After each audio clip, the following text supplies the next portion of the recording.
Abakunzi ab'ekibiina kya NRM mu ggombolola etaano ezikola ekibuga Kampala bazinze ofiisi ya ssentebe w'ekibiina kya NRM y'ekyambogo ekulemberwa Hajati Hadija Namyalo nga beemulugunya olw'okubasosola ne batabasembeza mu nteekateeka ez'okulayiza omukulembeze w'eggwanga ku Lwokubiri olujja.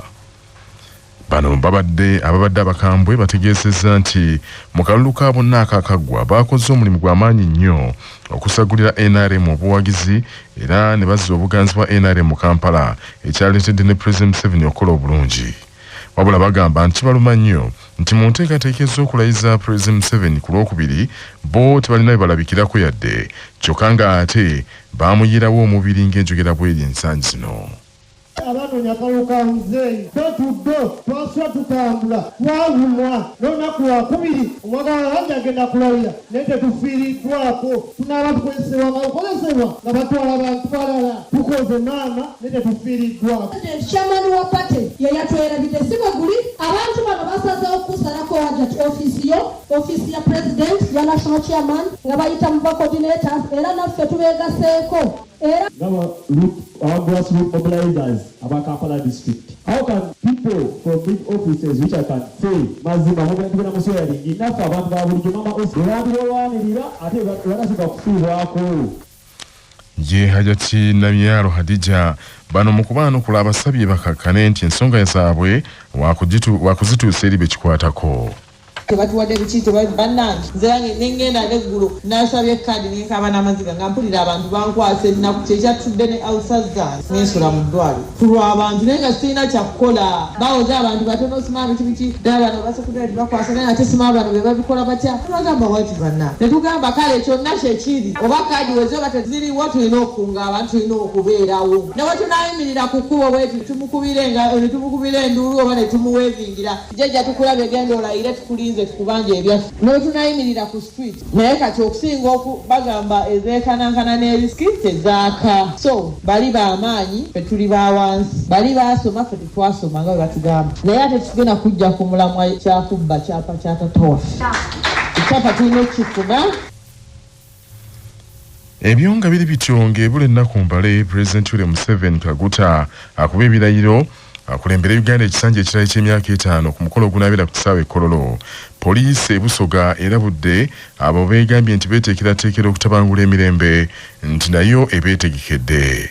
Omwogezi wa poliisi mu kitundu ekya Busoga East Kasada Mike ategeeza Kyabassa nti oyo yenna anaalemesa anaagezaako mu kulemesa abalala okukola emirimu gyabwe bagenda kukwatibwa.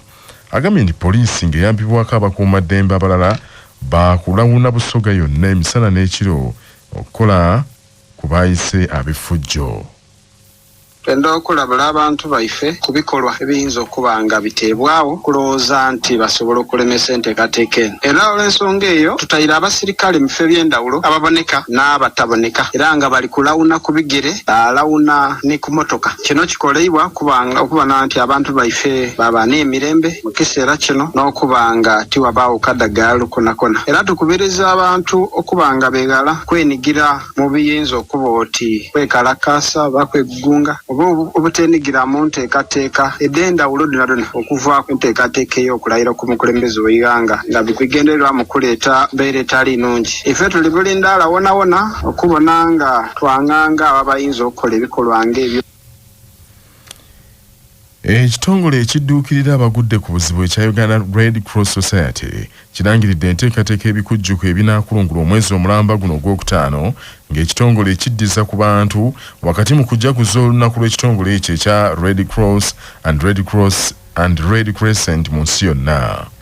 Ekitongole kya Uganda Red Cross Society kigamba nti mu mwezi gwonna ogwokutaano kya kwegatta ku nsi yonna okuzza olunaku olutaba ebitongole ebikola obuvunaanyizibwa obwo olumanyiddwa nga World Red Cross and Red Crescent Day. Ku lunaku olw'ensi yonna ejjuukirirako amazaalibwa g'omusajja eyakola obwannakyewa Henry Dunant eyatandikawo ekitongole kya Red Cross ng'ebitongole bino byonna birukozesa okutuusa obuweereza obw'enkizo eri abantu. Henry Dunant okutandika ekitongole kya International Red Cross and Red Crescent Movement kyaddirira okubonaabona n'ebiwundu bye yalaba abasirikale abali mu lutalo lwe Solferino mu Roma libafuna olutalo lwaliwo mu mwaka 1859 nga kyavaamu ebitongole ebirala omuli Uganda Red Cross Society. Olunaku luno lukozesebwa n'okubuulirira abantu ku ngeri y'okufaayo eri abalala okubakolera ekisa, okudduukirira abatalina, okufaayo ku by'obujjanjabi, okutaasa abakoseddwa mu bukuubagano, n'okuyamba abeetaaga obujjanjabi obw'amangu awatali kusasula yadde omune gwa siringi. Olunaku luno lukuzibwa mu nsi 1992 okwetoola ensi yonna, omulamu okugamba nti twegatte wamu okulwanira abeetaavu. Omwogezi w'ekitongole kya Uganda Red Cross Society Irene Nakasita agambye nti ebikujjuko bingi bye bagenda okukola omuli n'okuyambako abazadde mu luwummula luno okusomesa abaana baabwe ku ngeri y'okuwaamu obujjanjabi busookerwako eri omuntu aba afunye obuzibu. Lwa ssanyu era lwa ttendo gye tuli kubanga tulujjukirirako okulaba ng'omuntu ono yavaayo ne idea etondawo ebitongole ebyetongodde nga Red Cross ebisobola okudduukirira abantu ababeera bafunye ebibamba oba ebigwa bitalaze oba abakoseddwa entalo. Kale naffe wano mu Uganda tweyunga ku bantu bonna mu ggwamu nsi yonna okujaguza olunaku luno olwa Red Cross Red Crescent Day. Naffe wano omwezi guno ogwa May genda kukola ebikujjuko ebyenjawulo ebiraga theme yaffe era nga theme y'omwaka guno eri nti United in Humanity. Ono tulaga obumu bwe tukozesa obuvumu n'ekisa nga tudduukirira abantu ab'enjawulo ababeera beetaaga obuyambi bwaffe okusobola okutaasa obulamu bwabwe. Happy Red. Minisitule y'ensonga z'ebweru ekaanyiza n'abakungu aba gavumenti ya DR Congo bongere okunyweza enkolagana y'amawanga gombiriri okutumbula ebyenfuna n'obusuubuzi. Bibadde mu nsinkano ey'abakungu wakati mu kweteekerateekera amawanga gaabwe okuva bino bibadde mu nsisinkano n'abakungu mu kuteekerateekera amawanga gaabwe okuva mu Uganda ne DR Congo ab'ebitongole ne minisitule ez'enjawulo mwe bakubaganyiriza ebirowoozo ku ngeri y'amawanga gombiriri gigananywezaamu obwasseruganda. Okusingisira balitadde nnyo ku kutumbula ebyobusuubuzi, ebyokwerinda, okunyweza ebyobufuzi n'ebirala n'okusaliramu amagezi ku ngeri y'okuvvuunuka ebibasoomooza. Akulembedde mu oludda olw'ekikugu olwa Uganda Leonard Mugerwa ng'avudde minisitule y'ensonga z'ebweru agambye nti Uganda eyingiza ensimbi obukadde bwa $800 buli mwaka okuva mu DR Congo era baagala okulaba nti ne ssente ezo zeeyongerako. The value of our bilateral trade is over $800 million annually, and we believe that there is scope for even enhancing it further if we can address some of the trade barriers that we will be discussing this morning and over the next 3 days. Bilateral trade has created opportunities for businesses both in Uganda and the DRC, supported livelihoods, and contributed significantly to regional economic integration. Akulembedde mu ludda lwa DR Congo Kapongo Celestine nga yamyuka director avunanyizibwa ku nsonga z'ensi endala e Congo agambye nti bakwongera okusiga ensimbi mu Uganda olw'emirembe egiri mu ggwanga lino ate n'ebyokwerinda ebinywevu. Manya obuvuna obuddo obw'eddembe lyo tonyigirizibwa ddembe lyo ery'obwebange. Buli muntu alina eddembe okukebeza endagabutonde oba giyite DNA ey'omwana oba ey'owooluganda lwe yenna nga munnamateeka Kinene Abdul Nur bw'annyonnyola.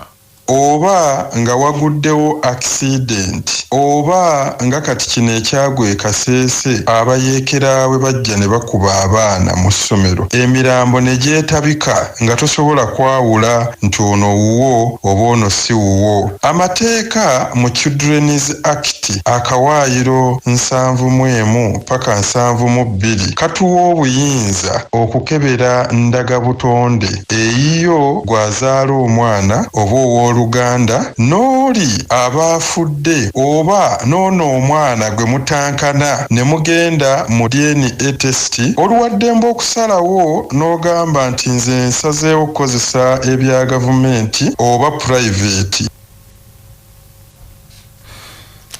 Abakulembeze mu ggombolola ya Mutuba ebiri Kakiri mu disitulikiti y'e Wakiso si bamativu n'enteekateeka za gavumenti ez'okwagala okutwala ekibira Nonve bakiteekemu amakolero. basinzidde mugumu ku misomo egy'abakulira ebyobutonde bw'ensi bakulembeddwamu ssentebe wa Kakiri Town Council Bisasu Moses ne bategeeza nti nno ekibira Nonve bazze bakirwanirira nga baagala kiddemu kitojjere nga bwe gwalinga edda. Ate kisinga okuluma nti abandi badde balabirira ebyo ate be basooka ne babyonuuna ne badda emabega ne bagamba nti bakulu birina okubeerawo. Njagala kuwa ekyokulabirako ekya Nonve. In court, Nonve oyo alabika agenda omulundi omulala. Njagala kusaba olw'abantu abaali bavaayo bagamba tugende tuwaabe tutaakirize Nonve. Njagala kusaba senior forest officer otwegatteko gende twekalakaase mu mateeka tulwanirire Nonve aleme kusaanawo. Tulina Nakindiba kibira kyaffe kiri awo mu Lugeye kyali kigenda ne tulwana neteekayo abasirikale ne bakikuuma. Omu ku bavunaanyizibwa kukuuma obutonde bw'ensi mu disitulikiti y'e Wakiso Bawaayiro Simon Peter avumiridde nnyo abantu abagenda bwonoona n'okwesenza mu ntobazi n'ebibira n'asaba abakulembeze nti nga tebannakkiriza bantu abo okukolera mu bifo ng'ebyo basooke nga babasaba ebbaluwa ezibakkiriza kuba abasinga obungi tebazirina. Factory zitandika zonna zitandika zirina ebisaanyizo nga gye bayita EIA, Environmental Impact Assessment. Tubayisaayisaamu ne bayita ne mu bataka efactory evaamu biki ebyo ebivaamu tubikumye ku bintu by'obutaba bya bulabu okusukkakaawo balina okuba n'ebiwandiiko ne planning eyisiddwa n'olukusa olulala okuva physical planner. Ebyo byonna bituyamba okukuuma n'okulondoola abantu aboonoona obutonde bw'ensi. Tulambika ebbaluwa eyo Environmental Impact Assessment etuyambirako ddala okulondoola abantu bwe tutunulako condition biki bye balina okugobera kalangeze nga ow'ekirombe ky'amazzi. Nancha Harriet akulira ebyebibira mu disitulikiti wa Kisonga ate era yakulembeddemu emisomo gino egivujjiriddwa mu nteekateeka ya Greater Kampala Metropolitan Area asabye ebibiina by'obwannakyewa okubeera ebisaale mu kulwanirira obutonde bw'ensi. Kulaakulana bagireeta nga tebafudde mu kujongera mu kuuma obutonde so nga ate enkulaakulana bwejja nga tetukuumye obutonde tumaliriza ffenna nga twemazeewo mu ngeri gye tutategeera. N'olwekyo nkubiriza ebitongole binnakyewa oluusi babeera tebalina bukugu okutegeera nsobola ntya okuyingiza ebyobutonde mu mirimu gy'enkola nga nekya yaagyo si ya butonde. Ab'ekitongole kya Amref badduukiridde abantu abaliko obulemu mu disitulikiti y'e Luwuka mu Busoga babawadde obugaali be batambuza bubanguyize okutambula nga banoonya ekyokulya. Omukungu mu kitongole ekyo Mugisha Margaret yasinzidde Luwuka n'ategeeza nti bakizuula nti disitulikiti y'e Luwuka y'emu ku ezo mu Busoga ezisingamu abantu abaliko obulemu kwe kuwaayo obuyambi obw'engeri eyo.